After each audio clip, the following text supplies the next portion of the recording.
Hi, my name is Yusuke Morizumi, and I'm working in IBM as a developer advocate. And today I want to tell you about how similar the Meiji Restoration and today's are. And I want to deep dive to the insight of the developer outreach and from the Japanese history. So that's why I wear the Japanese traditional clothing. And thank you. Sorry for I bring the Japanese sword in the home. And this is our amazing team, and we are supporting the global and developer. And our team in Tokyo have 4 members, and we are supporting the cutting-edge technology such as AI or blockchain. And we're always doing a hackathon or supporting the hands-on or workshop or and so on. And first, I want to introduce what is happening in today's business and society. And the world is running on data, 2.5 exabytes of data created by every day. And 90% of the data in the world today created in the last 2 years. And also global scientific output doubles every 9 years. Can you imagine those tremendous data were created in every day? It's impossible to handle by the human manually. And on the other hand, back to the technology breakthrough, and we have occurred several technology breakthrough and making innovation to our society or social. And the first breakthrough is industrial revolution. And next is steam and railways. And third is steel, electricity, and heavy engineering. And fourth is oil, automobiles, and mass production. And fifth is information and telecommunication. And next, and we're now, is have coming the cognitive breakthrough is coming. This is, powered by data and cloud technology. We look back to those historical paradigm technology breakthrough. Several paradigm shifts has occurred. First, industrial revolution, for example, factory production or timekeeping and time saving. And the second age of steam and railways have, for example, national market or standard parts or machine-made machines. And third, electricity and heavy engineering have a worldwide network and empires, and cost accounting for control and efficiency. And age of the oil and automobile and mass production have occurred the mass production or mass marketing. And information and telecommunication bring the information intensity or knowledge as capital, for example. So some people said that maybe the sixth paradigm shift will come in 2020. I don't know exactly that, but maybe they bring it by the AI or maybe blockchain. But anyway, the cognitive opened the new opportunities on top of traditional IT. We have to focus on the next opportunity. Is opportunity for the decision-making support. And this is amount to the $2 trillion in 2025. So we have to target with those opportunity with the developer. But maybe your guys are working in the enterprise. Some executive says, anyway, IoT. Or some people says, anyway, AI. Or some executive says, anyway, fintech. They're insane. And they're a bad no plan. And maybe the developer have suffered by the hard work. And this kind of, and the mark around, surely around the, secondly around, exactly always talk about what is ROI and how do you calculate it. So this is very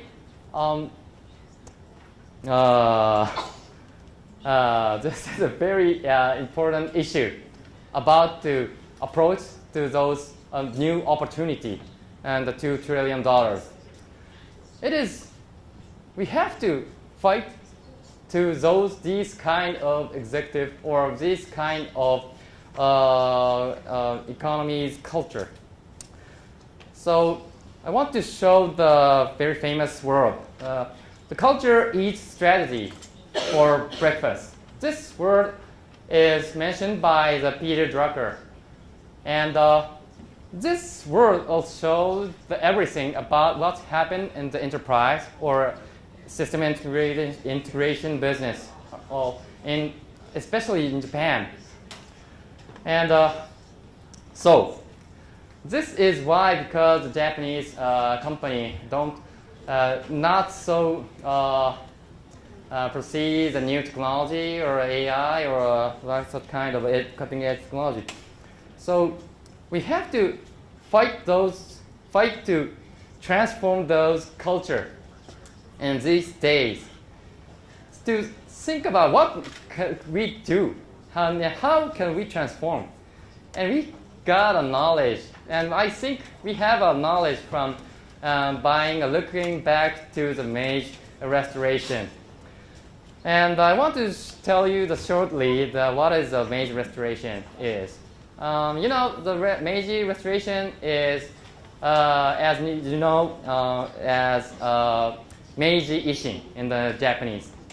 And this is an event that restores the practical imperial rule to Japan in 1868 under Imperial Meiji, and builds the fundamental of this modern Japan. And surprisingly is that this Tokugawa Bakufu, the Tokugawa general, have held power of politics for 300 years. And the most surprising is lower class samurai made a game change in politics and economic. This is very, very interesting, and maybe this is very similar to what's happened in these days. And I will next show you how impact these kind of movement will affect those culture. This is Hirofumi Ito, the first or the Prime Minister of Japan. The left picture is the samurai, and looking at his headset, his chonmage was dropped and changed his head. Very cool. And next, Toshimichi Kubota, and he is also very famous political, and he also dropped the Japanese sword and the chonmage, and he also wears his beard. And he is the last general of the Tokugawa, Yoshinobu Tokugawa. And you can see that he wears the hat, and this is very. The most surprisingly is that these kind of changes happen in just 10 or 20 years. Also, the Tokugawa Bakufu is 300 years long. This is very unique in the history of Japan. Maybe this kind of impact is, you can show this impact is this time. You know, the change of the Picotaro. You know, Picotaro he's not a famous comedian, but he is do the PPAP and review in the social, and he used the video, and he's become the very famous comedian in the world. So this kind of impact will can make in this world in the short time. So this is a kind of joke. And how can they change Japan? How they can change Japan in the samurai? And 3 keywords is there: the skill and network and aspiration. And first of all, the skill, they joined and learned new technology and foreign culture at the community, and that is like a community. A very famous is Shoka Sonjuku. Hirofumi Ito learned about the new culture or new mind or new they made some community, and they learn about the new historical, and they learn about what foreigner was looking and thinking, and about that. And next is the network. You may know the Ryoma Sakamoto, a very famous patriotic samurai. Ryoma Sakamoto opened the door for new political and economical infrastructure with informal network. The informal network is the key. You know, maybe working in the company, you can't go out to study the outside. You can make any network, informal network, with other background engineer. So what the Ryoma Sakamoto was doing, is to make a lot of network and making have a lot of conversation and have with same emphasis to change this Japan. So this network, informal network, is very important to change the culture. And third is the aspiration. And the enthusiasm is contagious. And showing Yoshida this picture, and this passion produced many of his disciples, which become the leader of modern Japan. Takayoshi Kido or Hirofumi Ito and Shigenobu Okumo, and the very famous political leader in Japan. So showing Yoshida have a very strong passion to want to make the Japan better. So I think this is very similar what the developer relationship doing in the outside. The skill is meetup or workshop or hackathon doing, and network is the community, and aspiration is an offline event or SNS, good, or something like that, or output like a blog or the media.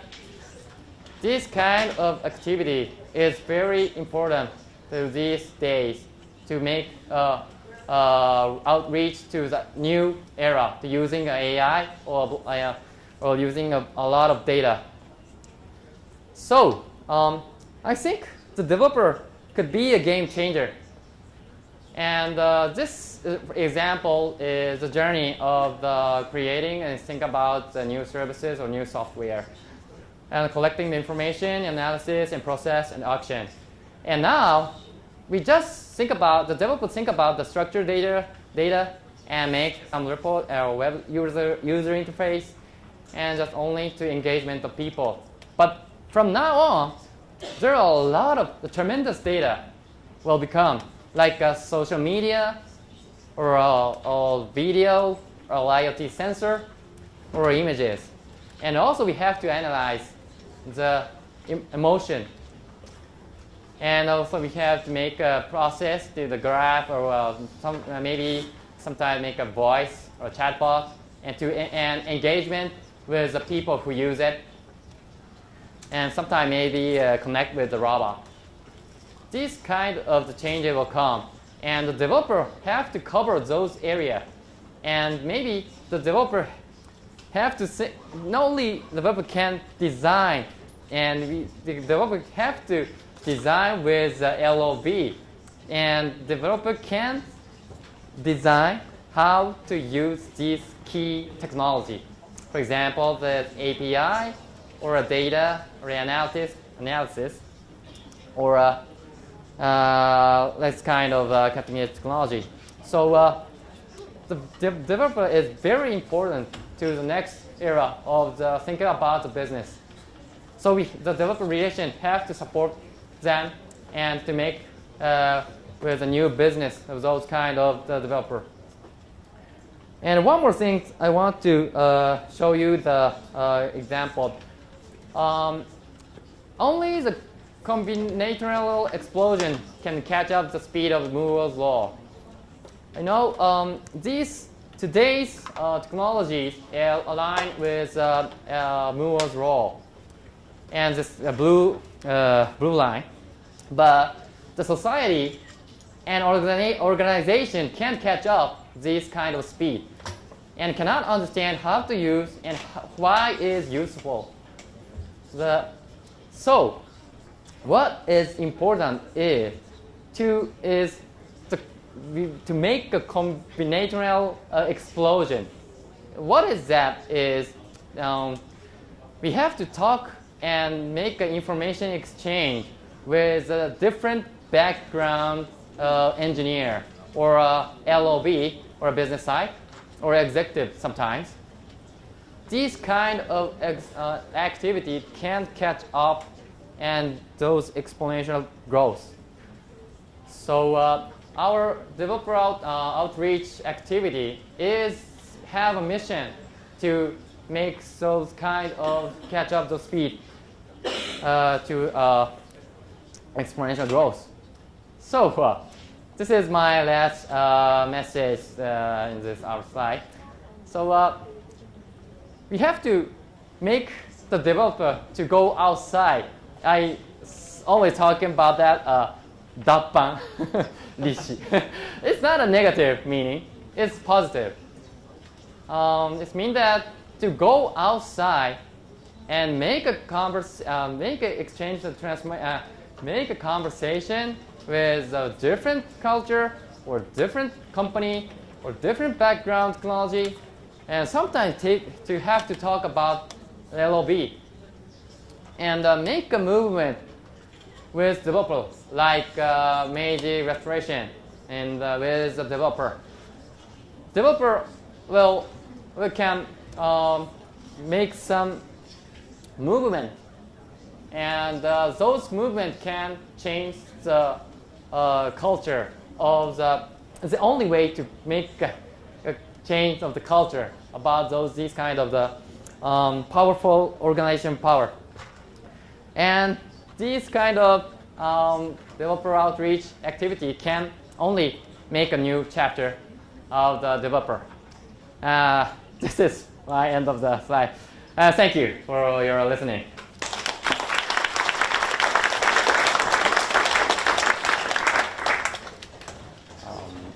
Do you have any